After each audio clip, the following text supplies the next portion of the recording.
Hey there, everyone. Welcome to the Astro News. Doing it a day late. I usually do it Friday nights. I had something come up, but I hadn't scheduled it yet, so I'm like, let's do it now. And it's funny because I was about to have to reschedule again with all this busy energy. I was going to have to schedule again, but something came through, and then I didn't have to do this obligation that randomly came up. So that's why I'm a little bit late. I like to be like perfectly on time, so I know people don't make a big deal, but maybe it's the Virgo rising in me or something. But just a really like a chill stream. It's going to be like an hour, maybe an hour and a half or something. And just going over some news stories, kind of giving my opinion on them. Any astrological stuff I can really throw in. So I've got some bookmarks here. And we're just going to kind of get into it. I'll go through some of these bookmarks I have because there were news stories I wanted to save and really talk about.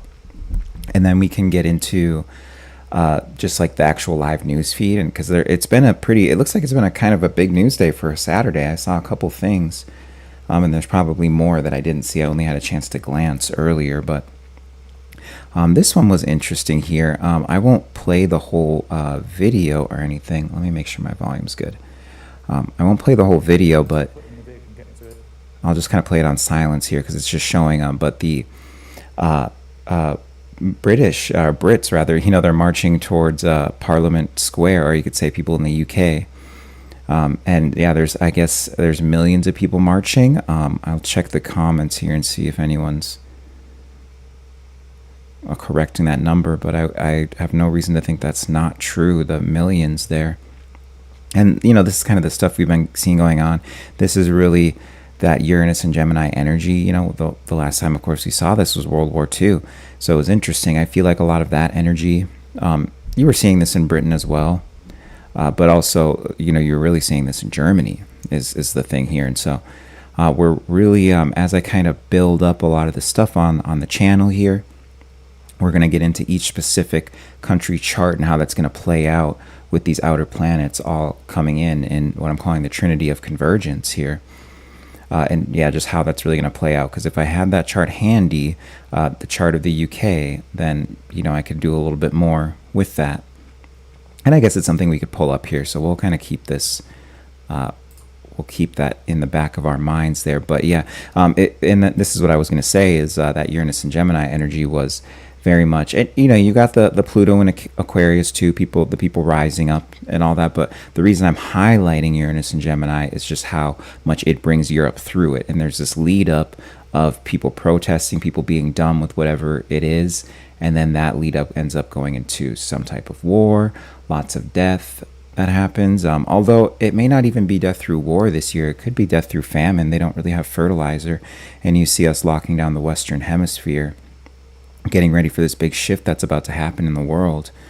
And the last time we had these planets all doing the same thing, we have these echoes of each individual outer planet, even two of them at one time, during the, say, Revolutionary War or the Civil War, where we had Civil War was Neptune Aries and Uranus Gemini, and then Revolutionary War was Uranus Gemini and Pluto and Aquarius. But now having all these together, the last time that happened was the Bronze Age collapse. So, it just is pretty on brand that we're going to see some type of collapse of society, of civilization. And something better will come out of that, though, because that's what happened after the Bronze Age collapse. Obviously, that's why it's called the Bronze Age. So, you can say it's because they learned how to work with bronze too, but then you have these interesting Bronze Age, Golden Age type of things, that whole motif that goes on with a lot of philosophers like Plato and all that, who kind of talk about these cycles. Sorry for the long thing there. And then I liked this one, obviously, because this is a prediction I made just in my live stream I did. So this was only 6 hours ago. This was noon my time, noon Pacific time. And Iran to reopen its stock market Tuesday after 80 days of closure. So I was definitely talking about Iran in the last one, and I was talking about the financial stuff, and I really went into this would have been during the channeling part. I'm not sure if I got into it with the charts itself, but when I was just at the beginning channeling the astrology, I was talking about something with the markets around Iran, and Iran to reopen its stock market Tuesday after 80 days of closure. So that's a cool one, and we'll see how that goes. Though a lot of people are saying it's gonna, yeah, like look at here, Iranian stock market on Tuesday. People are saying it's red, but I don't. They might surprise us with a green candle, because if I'm thinking like an investor right now, and the way that at least the perception is of how they've been controlling the strait, controlling the oil, and whether or not that's actually true, this is the perception people are having. That seemed to recently, over the end of last week, or like this week, I guess, like the last couple of days, that information seemed to catch up to the markets. And I wouldn't be surprised if we actually see some green there, and people wanting to put their money there because they know there's a steady supply of oil coming from there. It really kind of depends, though. It depends on the insider knowledge they have and the stuff going on with Israel. They may know something we don't. And that actually brings us to our next one that I bookmarked, which was this one. A massive explosion has been reported near Estat Micah Air Force Base in Beit Shemesh, Israel's reported missile and nuclear storage site, with residents hearing a loud blast. Oh, hey there. How's it going, Sedona Angel? Great to see you. Khan News claims it was a controlled explosion at a civilian factory, but it was a mushroom cloud. We'll kind of give the sound here. What the fuck? Go back. What the fuck? What the fuck? ليش عم بثيث تبعي بأي مشلي؟ يو ما زي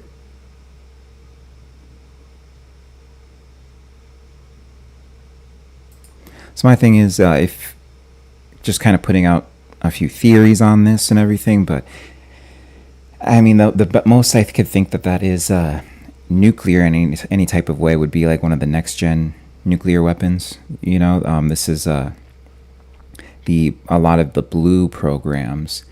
When you get into, I think it's not Blue Nova. I always forget this, and then I remember, and I make a note that I'm gonna remember, and I just always forget the name of this program. But there's all these different adjacent programs within the government that have like this blue tag on them. And one of them was, and this is all declassified stuff, by the way. Well, actually, we'll see if we can find it here.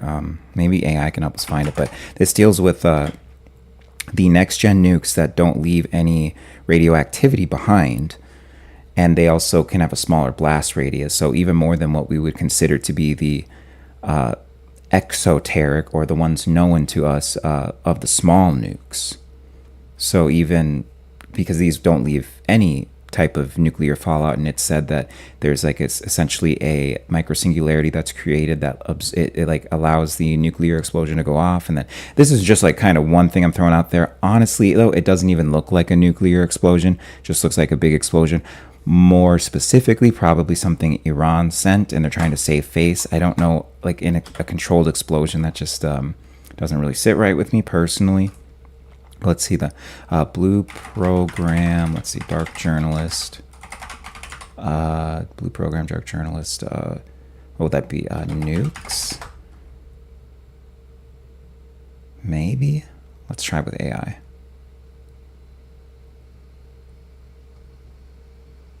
The blue program.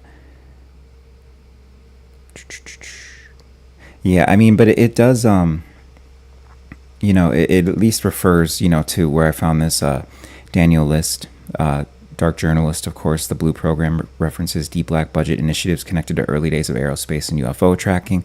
So, like this, like that's, I think, Project Blue book. And then it might be Kona Blue. I think it might be Kona Blue. That's one of them. But then there's even more of these blue programs. So interesting to note there. And this is kind of all of that 1947 Roswell. That's my chart I had open. Sorry. There we go. Oh my, I'm like totally clicking on the wrong tabs. The Roswell energy, all of that coming back. That's that Uranus Gemini energy. So as we see Pluto kind of dredge up these things around these higher technologies, with being in Aquarius too, that Uranus Gemini echo is also coming back as well. So we'll kind of see. We'll keep posted on this, but that's just a fascinating story there. And the whole mushroom cloud thing, it's like, is this a preview? It's just interesting. But you get mushroom clouds without it being nuclear. I don't want to like sound like I'm crazy. but that was just interesting. Yeah, and this kind of gets back to what I was saying with the markets opening. This one right here, oil spiking. This was back on Friday here. Oil spiking, stocks down sharply. The markets know something we don't, and it's not good. And I mean, this guy is a little bit of a panikin. You know, he likes to get his clicks, so he kind of exaggerates stuff. But you know, that's what he was talking about. And then we see, you know, within 12 hours of that post that he made, Iran to reopen its stock market Tuesday after 80 days of closure. So maybe this is what I meant. Maybe there's something that they know within the markets going on where they're but it's difficult to predict like where they're going to move that money to, if they'll actually move it into the Iranian markets.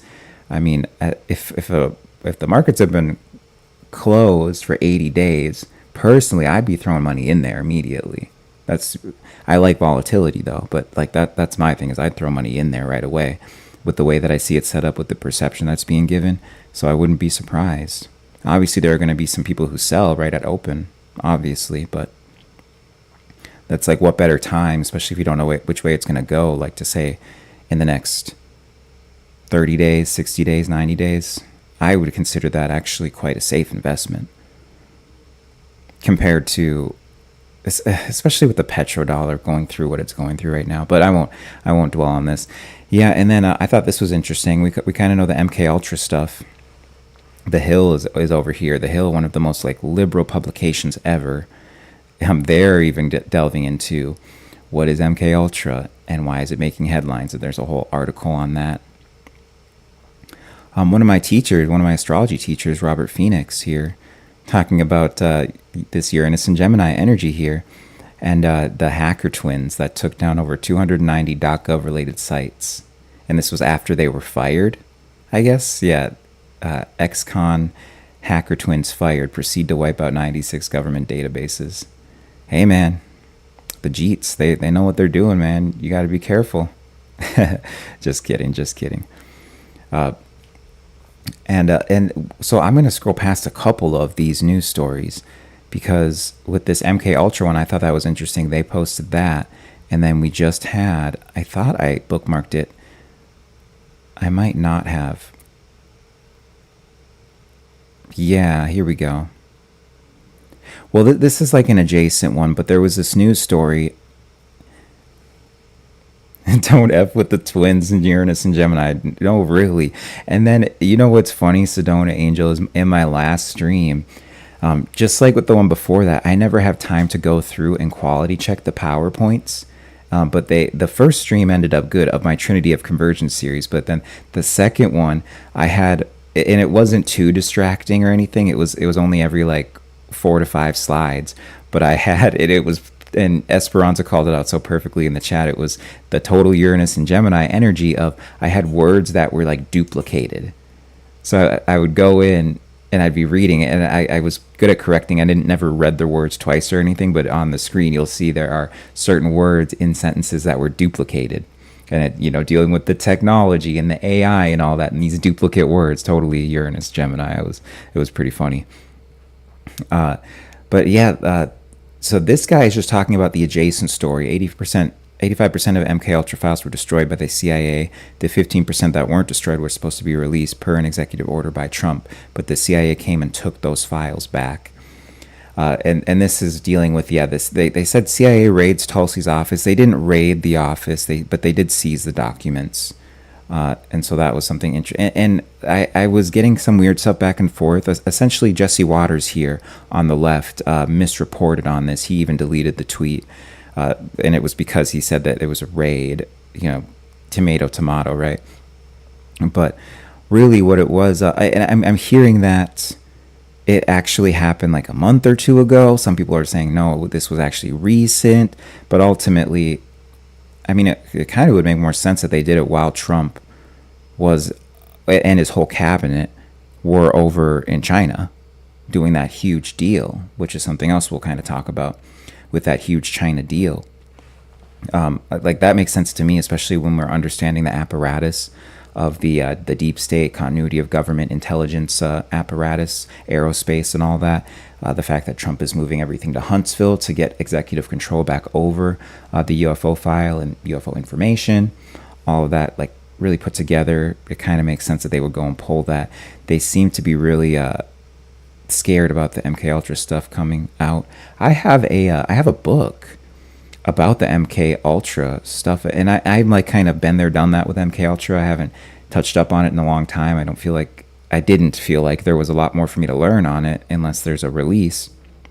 But there's this really good book that goes into it that I have saved here. So kind of a new thing I'm doing. I really don't like to just sit down and read because I'm very active, especially with this Aries energy. But I'll fuck around with an audiobook, and a lot of them are just free now. So I kind of got this book collection.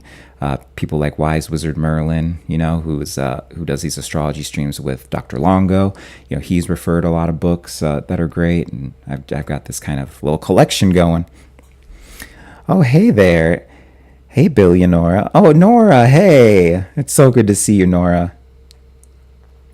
And then, but yeah, so that's kind of the whole thing with the Tulsi Gabbard thing. This is, it gets into, and I tweeted about this, the whole idea, this word here, interregnum synarchy, that I keep on using.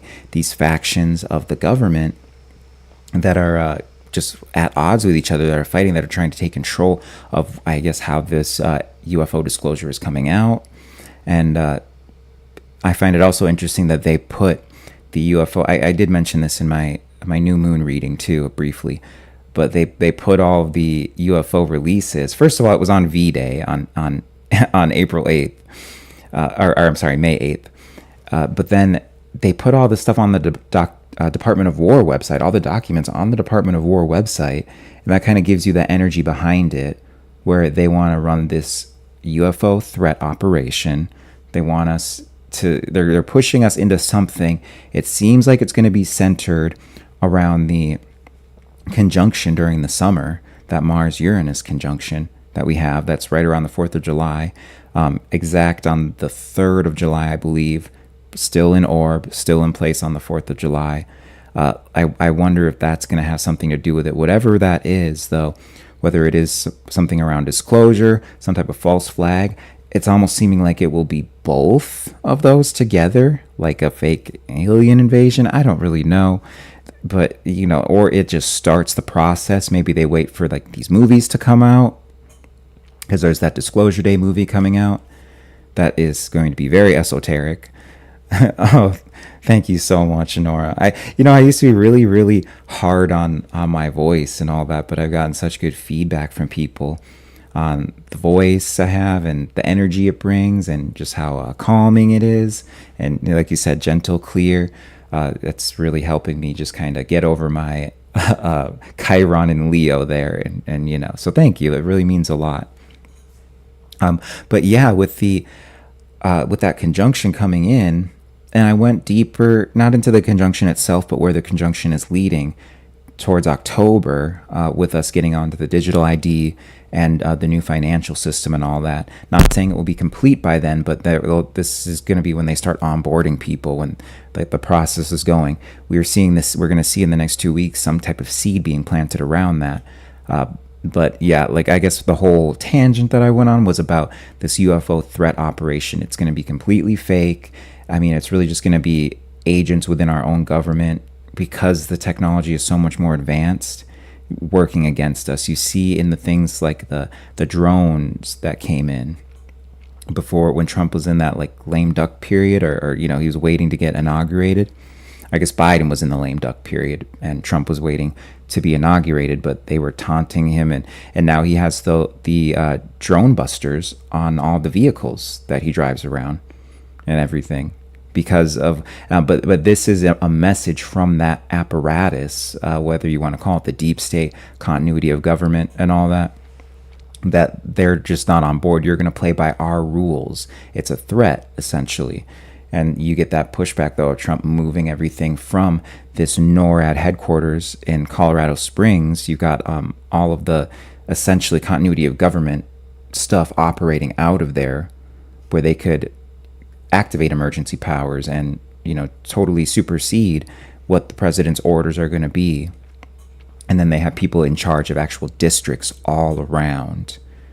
But yeah, that's the pushback you have by him moving everything to Huntsville. And of course, this ties into the missing scientists. It ties into the White House Correspondents' Dinner shooting and that guy. And he had that whole, and these are on my prior streams. I won't dip back into it, but just to kind of give us that brief little overview of that and why this is actually a lot more important than people are realizing, that there is some type of clampdown that they're trying to do and controlling whatever this summer operation is that they're going to be pulling on us.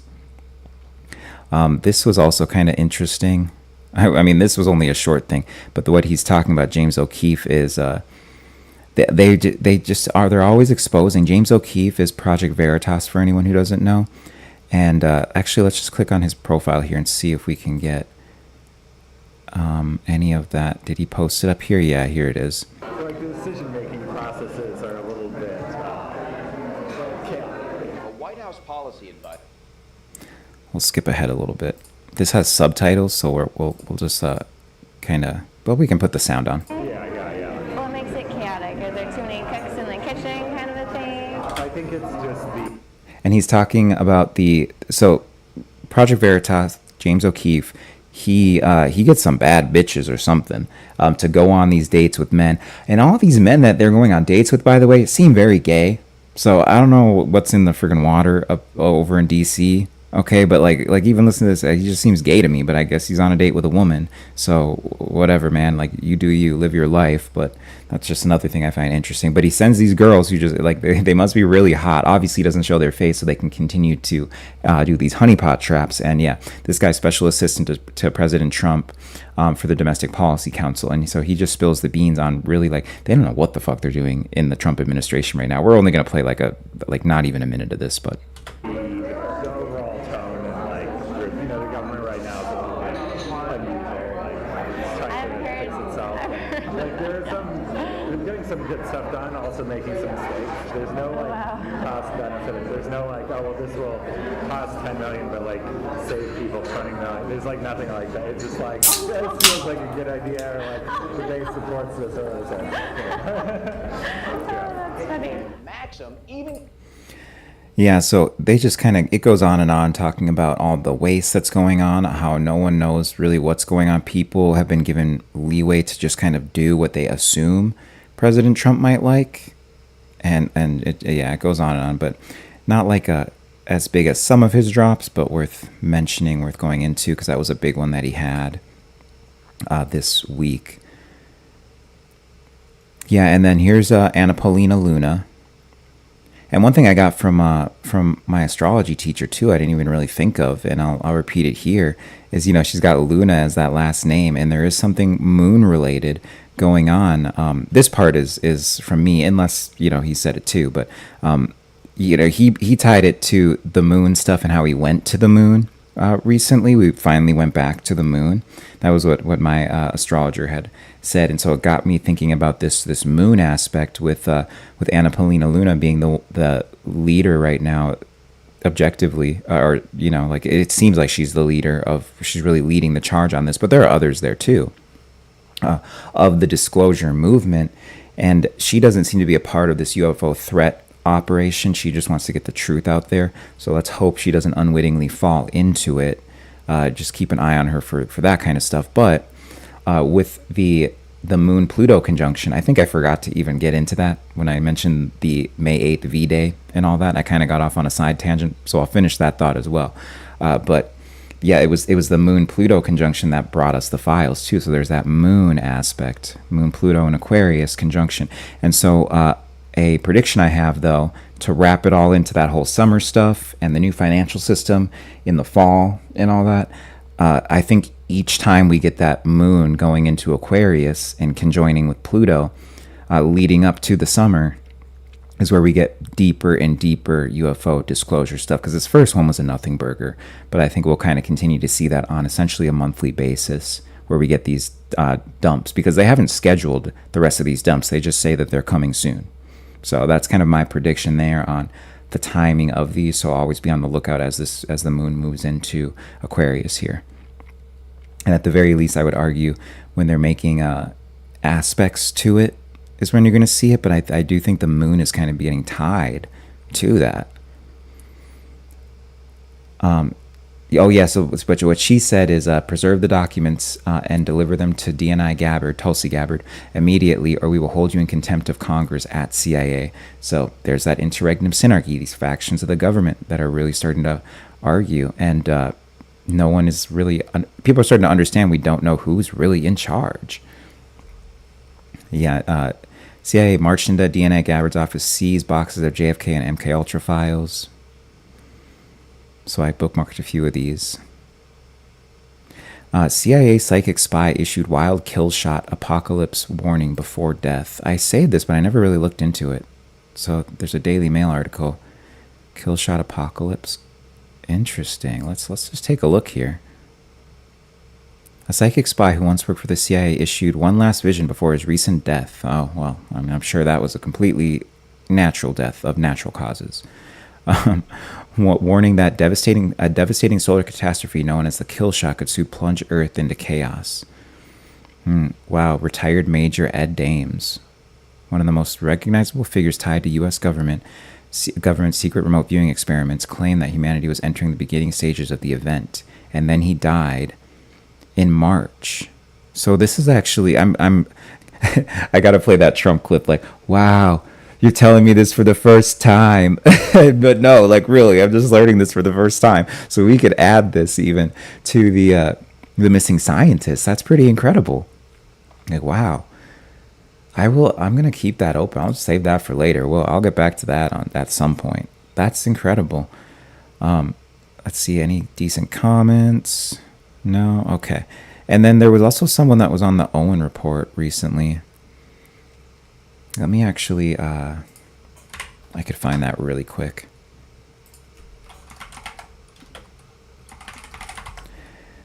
What's his name? Here we go. Greg Reese. This guy at the same time, and this gets into the astrology of like prophetic stuff, but also what I've been saying, like people thinking it's the end times, you know? And I'm not saying there is nothing to the whole idea of a polar shift, a polar flip, or the electromagnetic shift, rather, all that. Like I know that's in the cards and we're far overdue for one, but we're gonna see how intense this gets, because this guy's saying the government is hiding a future cataclysmic event, and so this one I'm like 5 minutes into this. I had to stop watching it earlier, so I'm gonna kind of get through this. It looked kind of interesting to me, and shout out to the Owen Report. If you want some decent news that's not too liberal or anything, but also very critical of this administration, and not sipping on the tea. I really like what he's done since he's broken away from Alex Jones. It sucks because they had an opportunity to collaborate recently and they didn't seize it. I guess Alex is still not really over that, understandably though. Yeah, and then in the UK here, we've got the digital ID that's going on. So Nigel Farage is he's standing against it. I'm still not like sold on Nigel Farage. I'm not necessarily. He's taking the proper stances for now, but after what we've seen with Trump, is he just a vehicle through which to deliver the same agendas we always get? That's kind of where I'm at with him. I'm open to him working for the people, but I am quite skeptical of him. And it's got to be down here somewhere. Here we go. I don't think, I didn't go over this yet. The King's speech, King Charles. Actually, we'll just we'll play this really quick. My ministers will also proceed with the introduction of digital ID that will modernize how citizens interact with public services. So that's what you got over there on top of it. I know I brought that up when we were talking about those marches over in the UK, but we're really starting, and we see the things in the UK earlier before they hit us in a lot of different regards. But even if you just want to say on an astrological level, we kind of see it hit them first, and then it will spread to the United States. We saw that in the last Uranus Gemini cycle, which is my key one I'm looking at for the turmoil we're going to see over in I might have just said the Middle East earlier. I meant over in Europe, excuse me. But we see that stuff hit Europe first. And then I kind of just saved this. Elon saying he was on his way to Beijing in Air Force One. And yeah, with that whole, let me see. Who were the figures who met in Beijing? Let's see.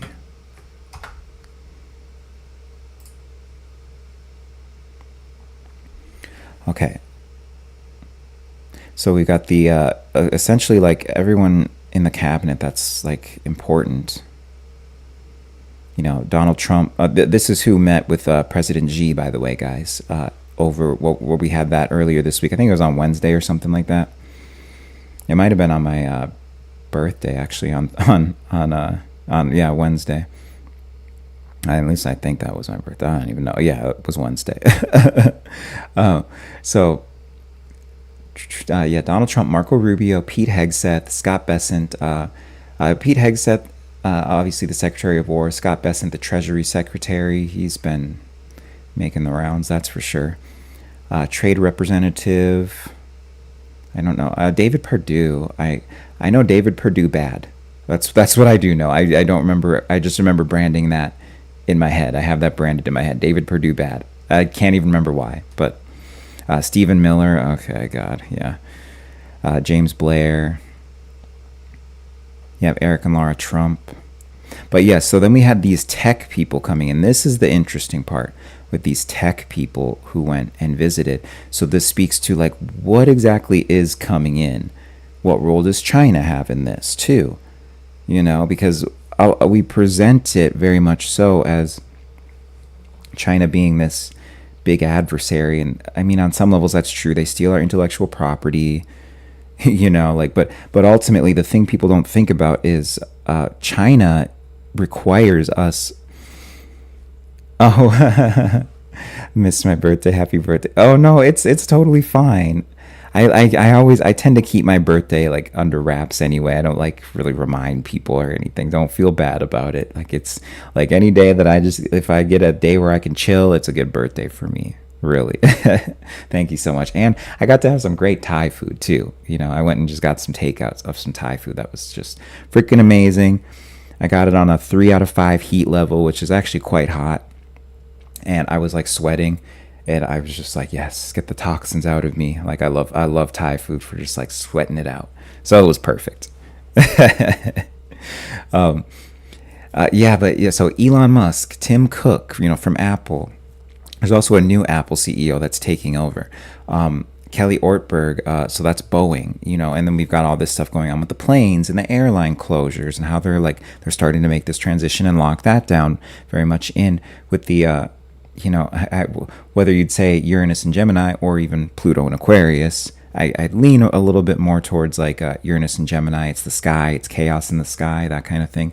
But you can say something about Pluto and Aquarius, which is like the heavens meet the earth type of energy too, of these planes crashing, having issues, you know, even like someone dying from it in like a very Plutonian way where he like ran onto the tarmac. This guy was a killer, a very Plutonian type individual, like a convict, and then he got sucked into the turbine and just like splattered everywhere, blood all over the turbine, you know, that kind of thing. And this just recently happened within the last week and a half or something. Citibank. So look at this. You're bringing together every single portion here. Tesla, Apple, Nvidia, Boeing, Citi, and Meta. All these portions of the control grid are coming together here. You've got Tesla for the cars, you know, and moving people to all electric. And then a whole interesting part of this meeting was they were talking about, and this is why Elon Musk had to go, he wants to make Teslas more affordable, and China has that market cornered where they can make very cheap and affordable cars, so they can actually start to churn these out and get them to people. It's the same thing they did with smartphones, where they just made it so affordable to get a smartphone, but now we understand what type of control grid that is, like what the smartphones are and all that. So now, as people are getting wise to that, let's move to these new technologies, you know, because the smartphone as we know it is not going to be what like we're using essentially in the next few years, next couple years really. There's all these new phones that are utilizing AI in these different ways, and it's going to really change the game. And then holograms, all that stuff, these are all things that we're at. I can talk about the papers, that they're talking about, and essentially what all these people in these tech companies are talking about is being released soon. But then we even have the I believe it's called the CES or the Consumer Electronics Expo or whatever. I'm forgetting, like, it's not CEX though. Yeah, it's something like that. But we have it here in Vegas, and it's where all of the people come together from all the different tech worlds, and they show the cutting edge technology that's going to be coming out. And so this was in like the last 2 years they were showing the hologram technology. So it's now getting ready to be released. So you got that, like some type of hologram or like see-through thing on your phone. They hinted at this in Parks and Recreation for their episode, which I believe was labeled 2026. I think it was. It might be an earlier year, but they all have these types of phones in it. So it was like this weird kind of soft disclosure. They did this like jump forward in time and showed I felt like it was a disclosure episode. And I don't even watch TV like that anymore. I saw this maybe back in like 2018 or something. So it was pretty prescient. And then NVIDIA, this is dealing with all of our chips and everything for the AI data centers, all that. And Apple, Apple, it is what it is, I guess, with Apple. So I don't know if I'd call them a stellar company. I like my iPhone, I guess, but I also understand it could be so much more, and they're just milking us for our money. But something coming in through Apple, probably those holographic phones, those are going to be the cutting edge, unless someone else can corner that market. But it seems like they've got it right now, as far as my research goes. And then with Boeing, like, totally restricting, consolidating the air travel, and then like how is air travel going to work with the new system? Is it just going to be for the elites? This is kind of that new stuff there, because we know they want to do the 15-minute cities. And Citibank, which interestingly enough, we know that with Citibank, they were, I believe, if not the first ones to implement the ISO 20022, which is the stablecoin thing, where they actually are going to start making their own stable coin. I think they're already privately trading their own stable coin through that. But then this really just deals with the new economic system coming in, and Citibank was at the forefront. I remember when I was in crypto, like, really liking how Citibank was at some type of cutting edge. I can't remember off the top of my head, but some type of cutting edge with crypto, with the stable coins, with the ISO 20022 protocol, which that protocol is really getting banks ready to onboard and trade in stable coins and all that. So this deals with this financial transition. And then even this happened, I believe we had this happen during the balsamic moon phase, which this gets into my prediction for new moon in Taurus. And then president of Meta too. Meta, I don't know. I feel like Meta's kind of like falling off a little bit. Like, that's cool, they're there, but I think that someone else could like step in and take that. And falling off in the sense, not in numbers, but really just with the way I see the energy going, people wanting to get more into in-person interactions. There seems to be this huge pushback on a lot of the stuff that they're trying to push with Meta in terms of the virtual world, and that really mainly the virtual world, but they'll do well with the AI stuff. I see this new AI thing when I'm on Instagram, where people are making lots of AI videos. I'm not really into that, I guess. I don't know. Like, they seem like they're pretty high quality, I guess. It just rubs me the wrong way. It's like an uncanny valley feel when you're looking at a lot of that AI stuff. So it's like, eh. But yep. And then let's see here. Chinese premier. CEO of Chinese smartphone manufacturer. So look at that. Oh, let me get a sip of water. So the smartphone manufacturer, the Chinese smartphone manufacturers, Xiaomi, him having this counterpart in Tim Cook. And then this Chinese premier, I'm guessing that has to deal with like the banking. I'm guessing. But you could even say that's like kind of got that city. But these people are having counterparts over here.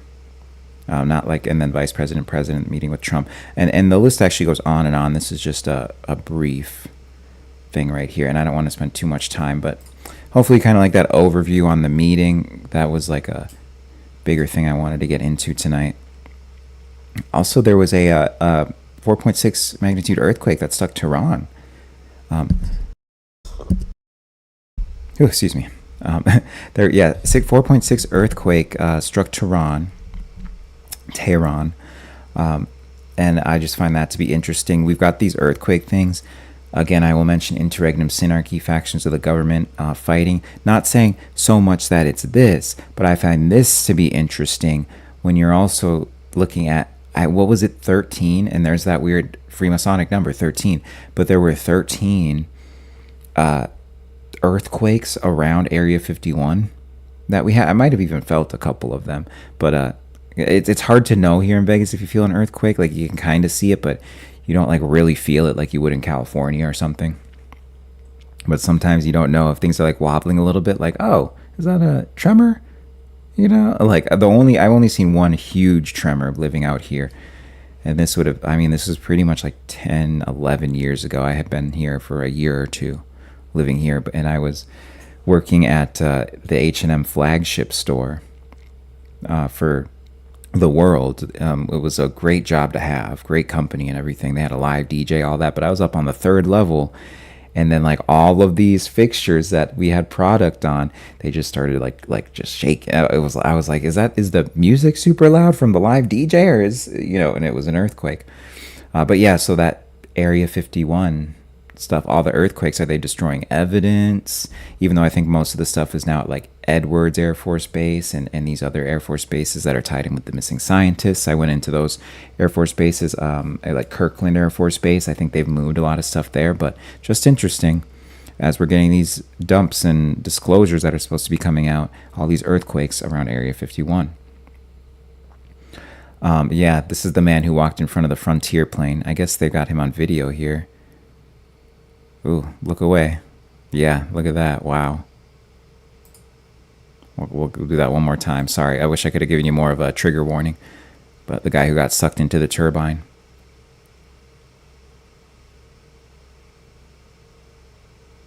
Oof, yeesh. I'm going to have to figure out a way to get chats up here. Because I know you can do it with StreamYard. But yeah, let me read your chat here. My friend in Cornville, 20 minutes from Sedona, felt tremors twice this past week, evidently from a quake in Cali. Oh. Yeah, I mean, because yeah, you've got that, like, same level of distance, essentially. Like, we're kind of in different, you know, but we're both from that fault line, Arizona, you know, in Sedona, and then Vegas here. We've got that little bit of, or we can feel it a little bit in some places, and it like depends like what you have for your shock absorber too, like what kind of mountains you're around, or if you're at the foot of a mountain too, I would say. Yeah, and then you got Japan jumping on board where they're going to release UAP data. I guess I try to stick to saying UFO because everyone who came up with the term UAP, they're all those like CIA counterintelligence people like Lou Elizondo and David Grush and all that stuff. Like these people who are like, like, are they trying to push us into the UFO threat operation? You know? Oh, the altitude from Red Rocks absorbing the shock there for you. Yeah. And Trump announces he's seriously considering making Venezuela the 51st state. I saved that because, you know, I've been talking about him locking down and absorbing the entire Western Hemisphere. And so that was so funny that he floated that back. I think this was on Monday. He floated that. I'm like, oh, I got to save that tweet. And then there was some hantavirus. It looks like this gets into my stuff from last week. So we went through all the bookmarks. Yeah, we'll just kind of scroll on here for a little bit and see. Let's see what's going on. Catholic Pope Leo performs a 6-7 meme. That's funny. And then let's see. Oh, here we go. Here's an update from an hour ago on that explosion. Hebrew media now reporting the Beit Shemesh explosion may have actually been an accident at the SDOT that potentially destroyed a substantial stockpile of Arrow 3 interceptor missiles. Okay. Because I was like, there's some missiles that like blew up. That don't say that's a controlled explosion. Like that, if you're keeping missiles there, that was a missile explosion. So either someone hits you, because that's where you keep your missiles, or, you know, I was kind of thinking a cyber attack thing too. Finding a way to get into the... I know they have redundancies for that kind of stuff, though. So it would mean they need to get away. But this would be the time to get past those redundancies that are in both nuclear warheads and just our general cruise missiles because of quantum computing and AI. So this would be the time where you can actually get through those redundancies, and that would be something new we see. We just had the release of, right here, I've had this open actually waiting to get into it, of Claude Mythos.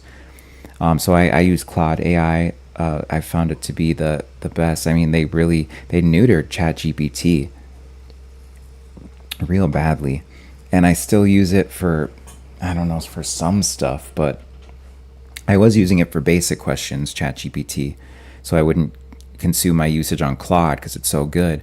But Claude just recently this week, by the way, while I was in a crunch to come up with my thumbnails and come up with my PowerPoint, and I was almost out of my usage for the week because I'll be going hard on AI, Claude partnered with SpaceX to get more storage space.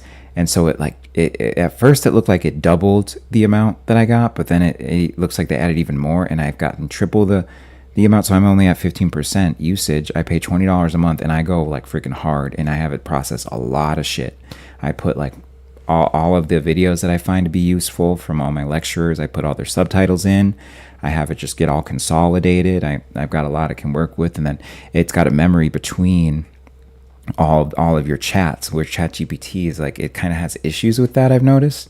And I'll just bring stuff up, and Claude will be like, oh yeah, that's from this chat when you like uploaded this, and it was this scholar talking about this from this lecture, and I'm like, oh yeah, and it's very useful for just kind of keeping everything organized for me and the huge amounts of data I go through. But anyway, I'm getting off track. Claude Mythos here, it was something they were going to release to the public, but then it was so powerful they had to not like keep it back because it can get through cybersecurity. That's the thing. So that's yeah, like with the with that, it's very I don't want to say concerning. Low key, I wish I could have access to it. Like, that's not to do it. I don't even want to do anything with going into people and like messing up websites or anything nefarious. Like, I just want to have access to it. So now it's been rebranded as Project Glasswing. They're giving a different invitation-only consortium of roughly 50 organizations. So like Google, Amazon, Apple, Microsoft, NVIDIA, JP Morgan Chase. I wonder if this is related to these new systems, new control grid, digital ID, all that. And then the data centers needing that for all of the new cars, electric cars coming in, the self-driving cars, this whole new system that's just getting put on us, whether we like it or not. I wonder if it has to do with that they're partnering with all these. So, and then this is also where we see the militarization, because that's a big thing of these transits we're going to be in for years and years now, is the cyber warfare and the mobilization of the populace as they lose their jobs, as they get more desperate to have some type of work, mobilizing the populace, militarizing the data. I even have a tweet from that too, of militarizing the data center. So all this stuff's really starting to roll in, and they're getting ready for the AI arms race that I've been talking about since I got on YouTube for sure. But I think it was towards the end of last year, beginning of this year, I did start to talk about that coming in. And Project Glasswing though, and then but it's very limited. It's like right here, autonomous hacking, the first AI model to complete a full multi-step cyber range end-to-end, solving 32-step simulation called The Last Ones. So almost like a math algorithm you look at, that people have those algorithms, or well, algorithm, I guess, yeah, but equation is more what I meant. People have those big equations, and like no one can solve it for years and years and years. So this was one such case, and then it just came in and like boom, solved it, and like got through the encryption, got through everything like that. So, and it can find these exploits really well. And this is another one, self-correction. And I find this interesting because I'm sandboxing and creating my own AI too. So what I told you about with Claude, that's just my Claude. This isn't any of my video automation, clip automation stuff that goes on my AI on my computer that I just have hosted sandbox that does for me. So I found this to be interesting. The self-correction. Some reports indicate the model escaped its sandbox during testing, accessing the internet and posting details of the maneuver online. That's crazy. So now we kind of get this AI breaking free thing. It's like starting to break free. And obviously these are just large language models. They're not AI yet, thinking or anything like that. But, we do get to that point. at some point, or they trick us into that. I won't go in too many directions, but so yeah, with Cloud Mythos, that I just wanted to touch on that in terms of that. LimeWire. Thousands of Patriots. Oh yeah, Tommy Robinson. Yeah, so he was part of he was part of this, or leading. I don't know if he was leading it, but this rally. And he starts saying all the names of all these people. Gets boozed to everyone but Trump, which I find interesting. I guess the people in the UK like Trump a little more, on the right that is, like Trump a little more than we do these days. Dozens of United States Air Force planes are leaving the Middle East right now from the past few hours, going back to bases, something unfolding. And that's what it seems like too. People are saying there's some rumors about tonight Trump will announce something. Yeah. And here's this tweet from Trump that someone just retweeted from Halloween 2014. You have to learn the rules of the game, and then you have to play better than anyone else. And that really gets into the question, is that what Trump is doing? When we see these kind of moves, is he entrapping the deep state? Because that's kind of been my new thing I've been considering, with just how disastrous this administration is. Is it like, well, he's sending all like the worst people to send for peace treaties. He seems to be doing anything to not get the strait open, and it seems very purposeful. And it seems financial, and it's around this pivot that we have going on. And I don't know if it's getting us off the petrodollar, or we're staying on the petrodollar but no longer trying to get it from Iran. And because essentially what it looks like to me is we're trying to get the whole world to be begging for our oil, our resources, because we're resource rich, we're oil rich, we're fertilizer rich. We got all these things.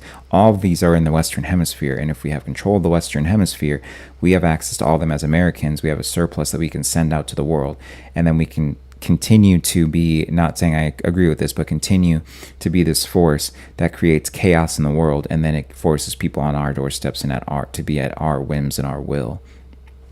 And so this is how they think. And this gets into, I have it on my phone right here. I have it on my phone. There is a thing here.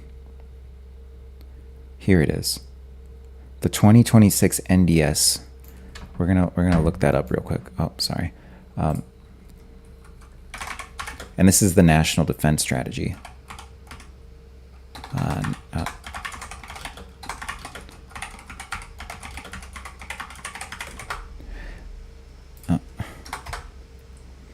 Yeah, 2026 National Defense Strategy released by the Department of War pivots to an America First and Peace Through Strength framework. Here we go. And so they released this, and obviously in 2026 here. So they literally just tell us this, guys. You know, sure, it's in the astrology, but I don't need to be like a good astrologer to tell you that this is what they're going to do. That we're going to take control of the whole Western Hemisphere. You know, Trump calling it the Donroe Doctrine. Because he's Don or Donald, really named after the Monroe Doctrine, which is about us having supremacy and in the Western Hemisphere, and the Western Hemisphere being our sphere of influence. And so here's like core pillars: homeland defense and hemispheric security. The strategy heavily emphasizes securing the U.S. homeland, addressing border security, and combating transnational narcotics and migration. It focuses on countering unmanned aerial threats and advancing defense networks such as the Golden Dome. And we've talked plenty about the Golden Dome on this channel. Deterring China. Rather than open confrontation, strategy seeks to deter China, specifically through building up regional defenses along the first island chain. And for anyone who doesn't know, let's pull up the first island chain. So we're talking about North Korea, South Korea, Japan here, going up even into like these islands coming up off of like Russia. That whole island chain right there is the line of defense against China. Not only a line of defense, but it also keeps China from trading, which a lot of people don't know about. It limits trade, and because people kind of forget about where the trade is at with China currently, after everything that like Trump did, and the tariffs and all that stuff. So on top of the tariffs, we've been utilizing this first island chain to box China in, and so they've been forced to take that. So that's the first island chain. Let me actually get can we get a bigger map? Here we go. First island chain right there. And they've been forced to come down this way. So it hasn't extended all the way down yet, but we're going to see it continue to extend down. This is my understanding right now. We're going to see it continue to extend down and then eventually block them in completely, and they'll be at the mercy of needing us or going through Russia or something like that. But then you see Russia's oil is all exploding too. So but typically right now they've been coming down this way for their trade with the strait. So if we can block them there, then they require something, and this is why they were in those talks with Iran to have not the IMEC corridor, but it might be the IMEC corridor, but there's the whole rail system that they want to make with Russia, connecting Russia, Iran, China, all that stuff. And then we can even go back to my picture I have here. I always have this open and ready. But China divided and in turmoil, but right there with Russia, this is really what we can expect to see as these new energies come in. This is over like more of a 10 to 20 year period. Obviously, I would even like argue like roughly like a 15-year period. So I don't want to sound like not exact, but like 10 to 20 years. This is where we start to see this stuff like really come up. But we're getting like, and it's not all going to be timed perfectly. Like I would say even sooner for some of these things that we see, like for the UK, sooner than that 10 years is more like the 3 to 5 year period, but I'll actually have real dates when it's been a little project I'm working on to really get all these charts of all these countries down and kind of look at them, analyze them, know the charts my own self, and read them. And I'll do videos on these like as I get them and as I go through them. But then also to be able to get this stuff punched into AI and kind of have it consolidate a lot of this information, see what it can spit back out at me, and what we can really look at too. And then, but yeah, like knowing at least planetary progressions pretty well in my head. Once I get more of these charts under my belt, then we can kind of get into some more accurate predictions in these time frames here. Right now I'm just going off the general astrology and off of like scholars that I'm finding too that seem to line up with that astrology idea I have in my head. I know I have a comment here from Janine. I was mind-boggled by how bad England had control over Hormuz. Now that they're out, I'm going to wager that we're going to see better trade in the long run because they monopolized it. I didn't even know that either. So I'll have to look into that. Thank you for telling me. Yeah, I had no idea that England had like any type of like, I mean, you kind of figure they're a Western nation and they're involved in some way, but I didn't realize they're like controlling it.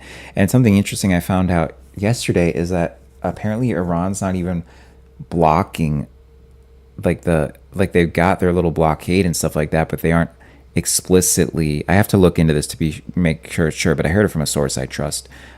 That they're not even technically blocking the strait. It's just that now it's gotten so volatile, and it feels so volatile from what did happen in the prior few weeks rather, that the insurance companies aren't letting the oil tankers go through because it's too much of an insurance risk. I've also been hearing about that.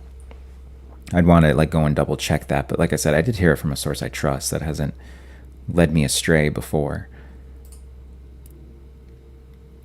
And then, I think I finished all that with the first island chain. I was kind of talking about the IMEC corridor. So it's just, and this gets into BRICS versus the petrodollar and this kind of collision that we're seeing. The thing is, I just am not sure. Like I said, with China, it's next to Russia here, but it could land either way. It really could. And the thing with China is they're so dependent. They're an industrial powerhouse, but for their population to continue to be that industrial powerhouse, they need food. They don't have fertilizer. They can come up with all sorts of stuff, but they just don't have fertilizer. I think that's where the divided and in turmoil comes in. On the America side, where I think the divided and in turmoil comes in, sure, there's like political parts of it too, but I think it's going to be from these factions of the government that start fighting one another as things kind of just get a little out of control, as things get released, as things are happening around the world, I think that factions of the government will fight one another. You'll get these high-ranking assassinations. Like, sure, we could see that over this summer because of how hot it's going to be, but I really think next year is the year where we start to see political assassinations of charismatic figures, stuff like that. And I think that ignites something that is less about the people fighting on the ground level, but more about the factions of government fighting. And we don't even have to go conspiracy with these factions of government like deep state, which is conspiracy fact, but it is ultimately conspiracy, like the deep state and all these things. We can just talk about how, and I did mention this in my last stream, so out of the 5 top aerial powers, which is really what you need in any type of ground war type scenario, like is like, can you get aerial supremacy, because that gives you the upper hand. But of the top 5, only 1 is Russia, and the rest are the 5 states of the United States military. It's the U.S. Air Force number 1, U.S. Navy number 2,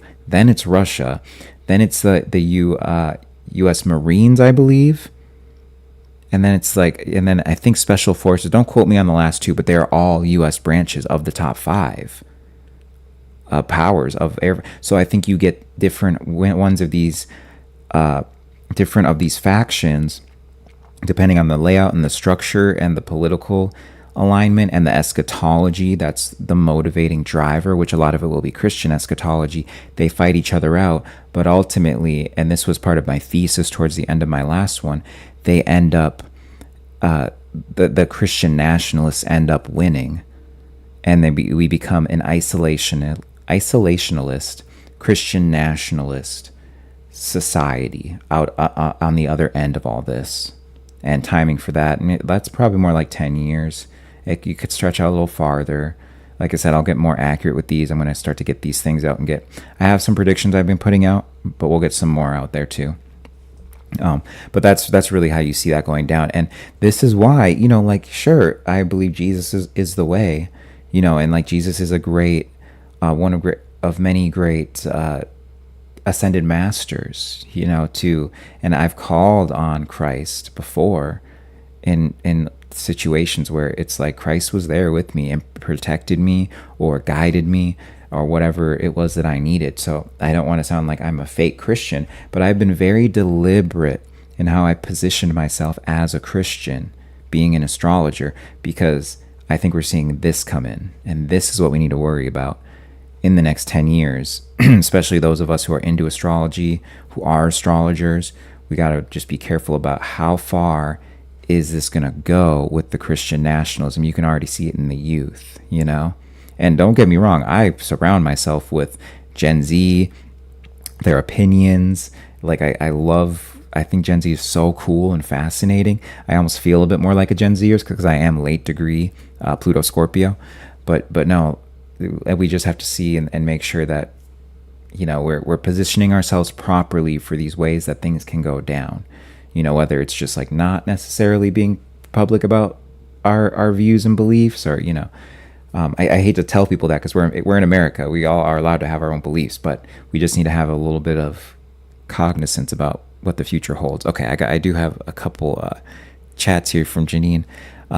That's true about the insurance. Oh, okay. The reason why Iran isn't fighting it is because Britain has had total monopolizing control. That's why the king came to visit America. Oh, that makes sense. Yeah, that thanks for that connector there. Because I did have that kicking around in the back of my head of that king coming. The visit wasn't a visit. The king came over just to have a talk with Trump. It was about Hormuz. Yeah. And then I wasn't even sure if it was related to, I don't know. I think the visit was right before he announced the digital ID. So then what aspect of that is going on too with the digital ID, control grid, new monetary system, AI surveillance state, all that stuff? Because he went there, he saw Trump. They talk about Hormuz, which seems to be related to all this in some type of way, at least the monetary aspect, but you could even extend that out to some of the other ones. He goes back. Then he has that announcement about we're signing on to the digital ID. Okay, so then that's kind of like Europe under control. Most in Europe will fall in line with kind of what they're doing with what the UK is doing, unfortunately. But but also maybe not. I mean, even according to this map. But let me finish out that thought. Then after that, Trump and all the cabinet go over to China and meet with all these people. And I went into my reasons for thinking that has to deal with the control grid, with the new financial system, all that. And so that's interesting. But the whole thing, though, is like you see stuff with Germany. There's always something with Germany for world, like for Uranus Gemini, you know, or because and then even before it was Germany and it was Austria. Look at these Uranus Gemini transits. I didn't even get to go back as far as I wanted to for the sake of expediency. But that was my thing, man. I was like, oh, there's always something kind of going on with Germany. So I think Germany becomes another, you know, and it's funny because it ties in with this, but like, this is how I felt before even finding this. This is why I like this map. But Franco-German bloc dominated by Germany, eventually to be taken by Russia.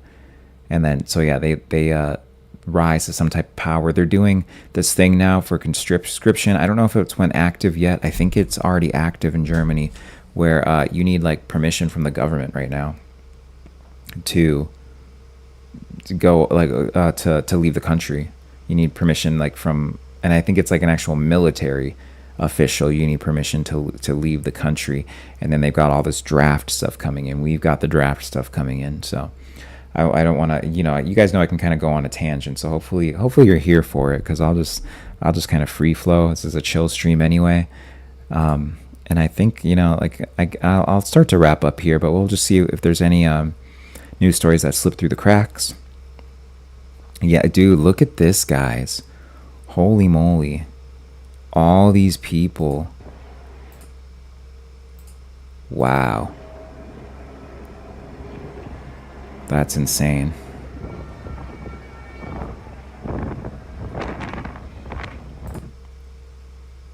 Jeez.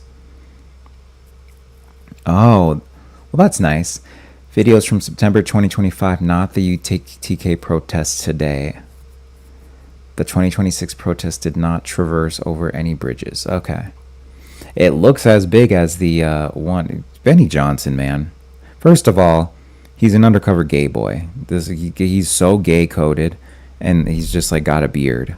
Like, I'm telling the man's gay. I'm just calling it like I freaking see it, guys. I like to let people live their lives, but I have a really good fucking gaydar.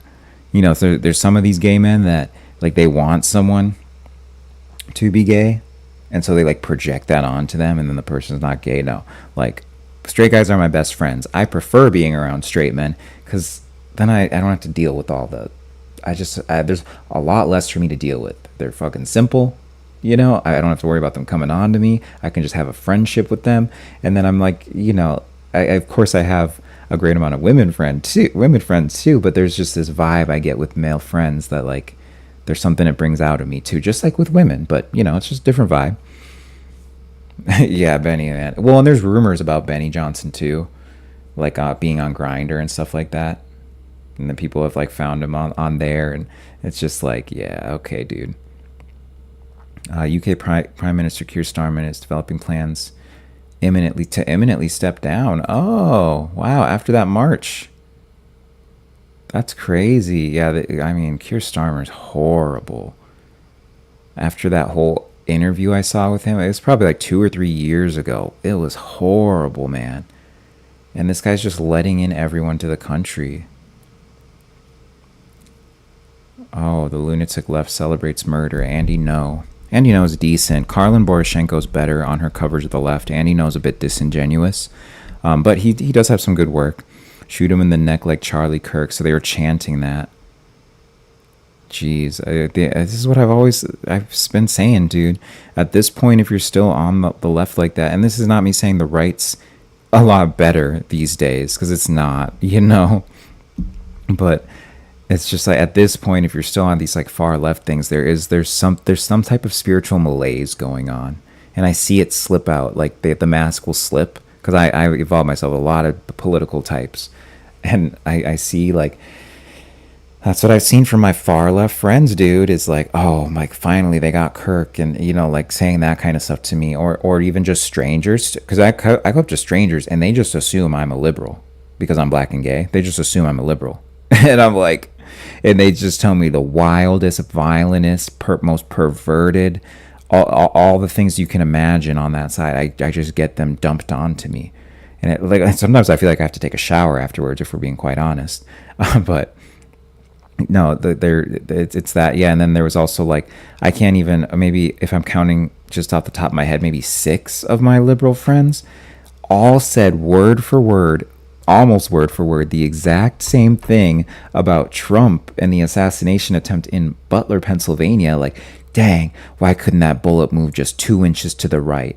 And I'm just like, is this a script? Like, what's going on?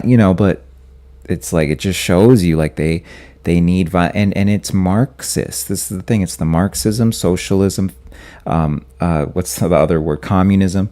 All of these are, of course, are used interchangeably by real leftists. This is how you can identify a real leftist, by the way. If they're trying to make a differentiation between socialism and Marxism and communism, you're dealing with a Reddit leftist. Just disregard them, first of all. They're just like a mad internet person who scrolls on Reddit and doesn't know how to control and regulate their emotions, first of all. But when you're dealing with the real leftist, socialist, Marxists, they are going to get to that place of intifada, what they call worldwide communist revolution. They're going to get to that place through violence, through worldwide violence. And so this is a violent, I guess it is a revolution, but this is a violent movement that they want to do. And then the reason that the whole idea now is worldwide intifada, the worldwide communist revolution, is because they believe that the only reason communism hasn't worked is because it hasn't been tried on a global scale. And so, that's kind of the argument a lot of people will make with leftists is, oh, well, like communism never works. How could you not know that? And in their head, they're laughing at you because that's only because they haven't done it on a global scale. And that's their reasoning on why it will never work. Now, of course, it's not going to work, but people will push for it. And this is where you're going to see a lot of the left scholars, as they bring more people into the fold, as we move into these times and get more polarized, people are going to bring that in. And like these leftist scholars are going to be going out and like talking to people and actually being political activists, which they are already, but you're going to see this go up in numbers, and they'll push this onto people. And then that's going to be the new talking point. But ultimately, yeah, dude, I'm telling you, I really, Elizabeth, like these people that will talk to me are just like, they're so sick, man. And I like it because, it's like that's part of my energy is people feel like they can approach me. They can be open with me. I had someone close to me in my family. I won't like reveal who they are, but someone close to my family like just did like a complete dump on me of stuff. And they're like, more of like extended family, but like kind of like dumped onto me a bunch of stuff, which I was happy to help them work through. It did not mess with my energy at all. I've gotten very grounded. But then, she came back to me 20, 30 minutes later. She's like, I don't know why I like just dumped all that on you. I'm like, don't be sorry, girl. It's cool. Like, you're good. But there's something about me. People come up to me and just like dump stuff on me, tell me things like secrets and all that. I'm like, oh, okay. So that's what I get with the leftists. It's funny. 4 species of aliens have been pulled from crashed UFOs. Ex-government research. No vessels moving. Oh, yeah, I did see this. These empty Waymo cars, they swarmed this neighborhood, circling cul-de-sacs. And it initially started, so it initially started because they put this little pedestrian thing up because they were coming through in the morning and driving like maniacs, like these, Waymo cars, though. It wasn't even anyone driving them, obviously. And then they just all got stuck in here and like started, and then we're even doing crazier shit than this I saw in another video. So there's your Uranus and Gemini, Pluto and Aquarius. This one I would argue is more like a Pluto and Aquarius. This is like Ghost in the Machine kind of weird shit, Jeez.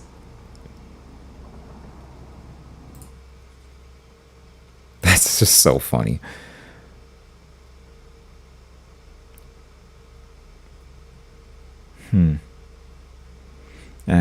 CIA veteran thinks that the mushroom cloud thing was accident or sabotage. So it looks like he was talking about this hours and hours ago. I actually woke up. I'm going to watch this. That's so funny. This was auto playing when I woke up today, actually. because I was interested in this. I'm like, oh, what's this guy talking about? I'm gonna go back on my YouTube history and listen to that. Well, I can like pull this up here real quick, just so you guys kind of know what video this is and what it's about. Will be under my history, because it's this video. Look at this. That's so funny. This means I meant to get this information. It's from this. This was playing when I woke up. This guy kind of weirds me out though on the left. I don't know. He just weirds me out.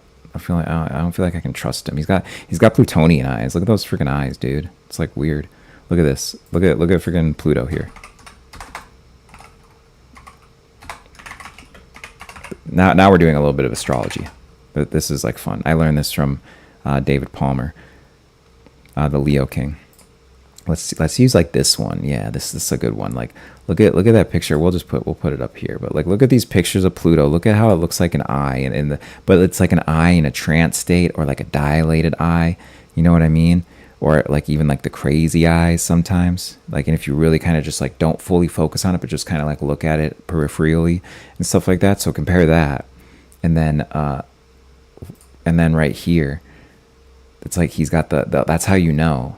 There's like some kind of and that's when I don't be trusting people when they got some Plutonian issues going on. It's like, oh no, like get the fuck away from me, But so I don't trust this guy. That's what had me like I wasn't even gonna come back and watch this because of this guy. But I mean, this guy seems interesting though. Former CIA intel analyst. And I've seen him on some other stuff. I believe. I think I've seen him on a couple other things. So obviously, the universe is pushing me in the direction of his information. Let's see. Canadian cruise passenger isolating in British Columbia tests positive for hantavirus.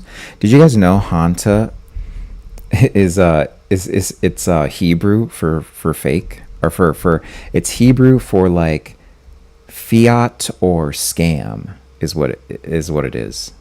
And I guess there's other languages too. It's not just Hebrew. But I felt that was the fun one to highlight. But it's actually quite a few languages where it translates roughly to scam or fake. So that's I just thought that was pretty funny. So it's like these words, these hermetic principles they're using on us. No oil coming out of Karg Island. Oh yeah, here we go. Like this is like kind of going in with where I think all of this is moving. I should probably wrap up here, guys. I think we're kind of just going over the same information, but there's no oil coming out of Karg Island. People are finding other places to buy oil, excuse me, like Texas. So I don't want to say we're making a fortune, because if I say that, they're going to say he forgets about the little man with the $4 gasoline. But yeah, other places to buy oil like Texas, and then that can extend to Venezuela, especially if we build it out properly like that. And I found that to be interesting. The last thing I'll show you guys, actually, there's this clip from Nick Fuentes, which I thought was crazy because, let's see here. I bet Kaiser Rev uploaded it. This clip though, all of these predictions that I'm making, this is the thing I like about Nick Fuentes, is even though he's very Catholic, when he recently, it was like late last year, it might have been early this year, he was asked about astrology, and he didn't like shit on astrology. He's like, no, astrology is very real, and like I just like kind of stay away from that stuff, blah blah blah. But I've always had the suspicion that he actually does have an astrologer, or does dabble in astrology, or did at one point, and understands the astrology, because the way in which he moves, it would just indicate he knows the astrology on some level. And he then recently, the other night, Nick was talking about how he has an astrologer friend, and his astrologer friend was telling him about his Saturn return. And his astrologer friend must not really be that good, because I know Nick's chart, and he's in his because Nick is a Saturn Taurus. So okay, yeah, no, I was misremembering. Yeah, so his astrologer friend was telling him how when he gets into Saturn Taurus, he's going to be coming into his Saturn return. So he must have just gotten a better astrologer recently, because there was another astrologer who told him he was in a Saturn return. So he actually hits the Saturn return a little later. I think like 29 years old he'll be at that time, just based on how it's hitting, which I think is what you see with like a Saturn, like Saturn Aries, a Saturn Taurus, because I know Cam White is the Saturn Aries, and he hit his Saturn return just now a little bit later than like a lot of people. People will hit it like a year earlier or something like that, or like 8 months earlier, where they really get into the sign. But anyway, he was just, so I knew he's like having these conversations about astrology recently, and then he just went into all this stuff I laid out, which has this astrological background to it, on just an extemporaneous thing. Like he was just kind of thinking about it. I don't know. It was crazy though. But Kaiser Rev, there we go, Kaiser Rev. So he should have something on it. Adult content. What the heck is that? Bill Maher cooks Dan Bilzerian. Sneeko. Here we go. Here we go. This is probably it. Maybe you don't want to hear that. Maybe your provincial sensibilities, sentimentality, you're clinging to the Republic. The Republic is dead. The American Republic is dead. And it's never coming back. Long live the American Empire, which must be born from its ashes. It's gone. It's never coming back. The Constitution, the founding, our way of life before is dead. That chapter is over. We have turned the page. Throw out the Norman Rockwell paintings and the Boy Scout uniforms. You're clinging to something that is already gone.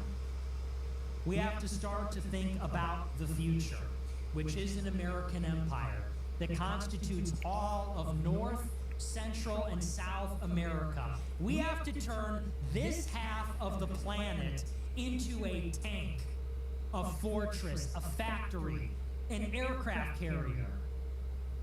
It will be a base for lunar and Martian expedition. It will be a base of operations for war against the entire world. And it's going to be the engine and the guarantor of our quality of life and our prosperity. Because you have to know that that is all ending very soon if we don't do anything. You think it's going to go on like this forever? AC and TVs and eating meat every day of the week? Slaves delivering your DoorDash, driving you around town in an Uber, cheap electricity, cheap energy. You think that's going to go on forever? You think AI will save us from all that? Nah, we're going to need more stuff. So, it's coming out of somebody. Yeah, I don't know. I heard that the other night, and that like blew my mind. That he just went on that. It was Thursday night, I believe. Yeah, it was Thursday. I think it was Thursday. Yeah, Thursday. And dude, it blew my mind though, because I was sitting here like all these things I've been talking about, which have this astrological backing, and then I find out that he now has an astrologer he's talking to on the regular, and then he talks about this too. I'm like, okay, there's like something Nick is cooking with that we're not quite aware of, and I think that would be even indicated in his chart too. I forget if it was a Scorpio. Yeah, it was some heavy Scorpio placement he has. It might be a Chiron Scorpio. I'm just going off of memory. I haven't looked at his chart in months. But it also could be like a 12th or 8th house thing. I think it was the Scorpio thing though. And there was something else in Scorpio he had too, I thought. But there's a part of him we don't really like know about, which deals with the occult, which deals with a lot of these things. And so it's kind of cool to see that shining through a little bit. That's something that really turns me off to people that are influencers, is if they start talking shit about astrology. It's just kind of like, okay, you're not quite there yet, man. Like, I really like Asmongold. He's like a World of Warcraft player who now does geopolitics every day and just streams it on Twitch. Gets lots and lots of views, like comparable to the views Nick gets, which is a lot. But even I would argue he gets more views than Nick. And with Asmongold, you bring up astrology though, and he starts like talking shit, and he just talks about how it's fake, and I'm like, do you actually believe that? Or like, that's kind of crazy to me, because I have a rough chart of Asmongold to work with, because because he hasn't given out his birthday, Asmongold. That's the thing. So if you don't believe in astrology, why am I having difficulty finding your birthday? On some level, you must believe in it, you know. And his mom was super into conspiracy, but no, just back engineering his chart a little bit, it seems like everything is like lining up with his life, with the death of his father and his mother. You know, his mother died like back around 2020, and then his dad just died. I believe it was this year. It might have been late last year, but I'm pretty sure it was this year. His dad died. And then these were around these like heavy transits he has. He's got this heavy Cancer energy going on, and heavy like Virgo energy, Leo energy, that kind of stuff. But anyway, I'm kind of just getting off on a tangent. Just cool to see, like, W for Nick, for him getting into astrology and like not shitting on it. I feel like, you know. And I guess the last thing I'll say is if anyone knows who Dan Bilzerian is. Dan Bilzerian. This is kind of the and I feel like I should cover this.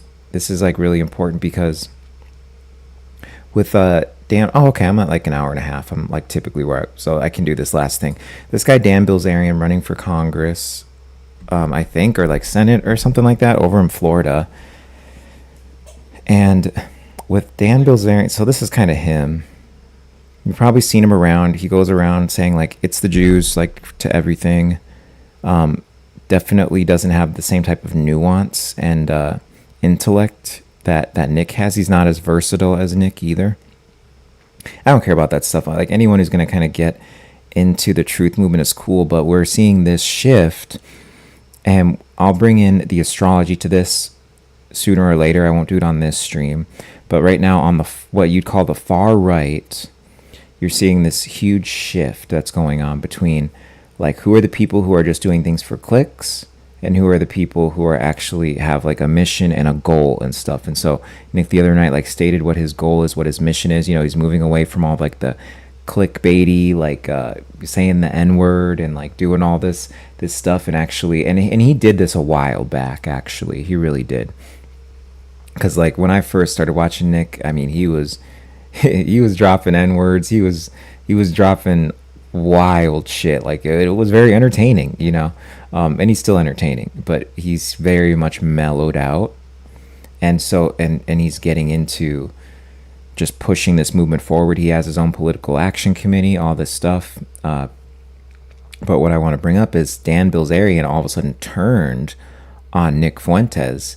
And then and we have something in the Groyper followers of Nick Fuentes, the Groyper community here. We have something that we like to call the Groyper curse. And people who like stand against Nick, like there's just some bad shit always happens to them. People who go against Nick. So there's this whole Chud the Builder guy who goes around calling black people the N-word, and then he just ended up like he went against Nick, and then all of a sudden he's out there doing a stream like antagonizing people, calling him the N-word. Which personally I did like those streams of him like going around, and it was more for like what. Oh well, this guy's not even the actual Chud the Builder, but that's like what he looks like. This is like some small account. But I actually liked what Chud the Builder did.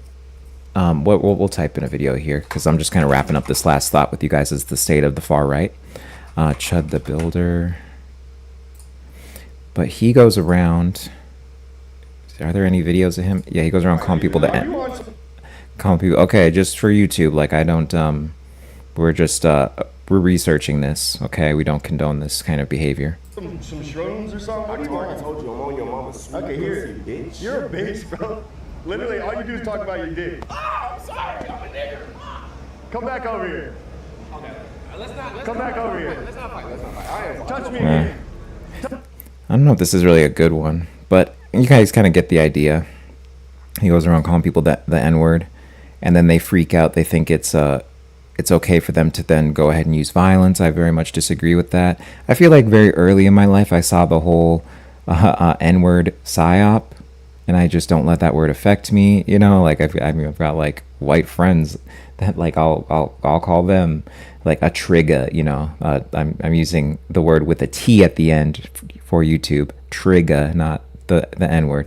But like I'll call like my white friend a trigger. He'll call me. You know, it's like we just aren't gonna get worked up on this stuff because we're sitting here, we're being bros, we're chopping it up. And this is part of male relationships too. You need to be able to like have some level of like fun racism that you do, and like you need to know that they can handle the heat, because if you're two men and you get into a situation that's tense, like this is how men gauge with each other, like can you handle the heat, like can you keep your composure, can you do this and that, like when the time is needed, you know what I mean? We don't, this is something just men do with each other, just so women kind of get a little bit more. But no, that's the whole thing that this Chud the Builder guy did, is he went from actually having authentic interactions like this, where like black people came up to him, started antagonizing him, and then he called them the N-word, and they like lost their shit and everything like that. He went from that to physically going and finding black people and antagonizing them, which is obviously not good. But what I'm saying is I did like the attention he brought to the issue, that like you don't have a right to just call people to just do violence on people because they called you a word. It's a word, you know, and that should really show how controlled the majority of the black population is right now, where they'll be ready to lose everything over a word. They'll like go to prison, all this stuff. And the person, but anyway, what just recently happened with this guy in particular, and this is where the Groiper curse comes in. Once he talked about Nick Fuentes, he had this kind of going on where he was antagonizing someone. They came up and like punched him, and then he pulled out his gun and he like shot the dude. I guess he shot him in the head. He's still alive. And then he accidentally shot himself too in the scuffle of like shooting off the charges. So then the dude is going like for whatever, he went to prison for whatever violence and stuff like that, or like those charges were pressed, but then he's facing like these felony counts of like attempted murder and like all these things. So like that's, you know, not, it's unfortunate to see, you know, because I actually truly thought of this as kind of an art form in a type of way, but not the recent stuff though, just to be clear, where he was antagonizing people, more just like his initial content, you know, because it's bringing attention. It's like what Kanye does. I think of that as an art form, you know, bringing attention to like, oh, like can't sell a swastika t-shirt, which I bought that, by the way, and then I got the refund. So sad. It would have been a beautiful cutoff to have.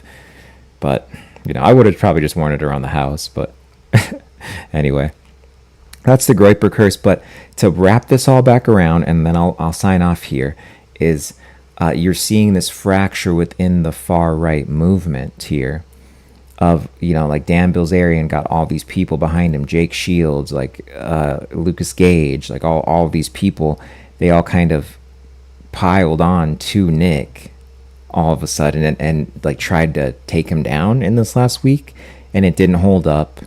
They all got hit with the Groiper curse in different ways, but the way that Dan Bilzerian did, which I have this tweet open right here, he got hit with the Groiper curse because he's making it all about the Jews. The Groipers went digging and investigating, and they found out that Dan Bilzerian is, I think it was 18%, 13 or 18% Jewish.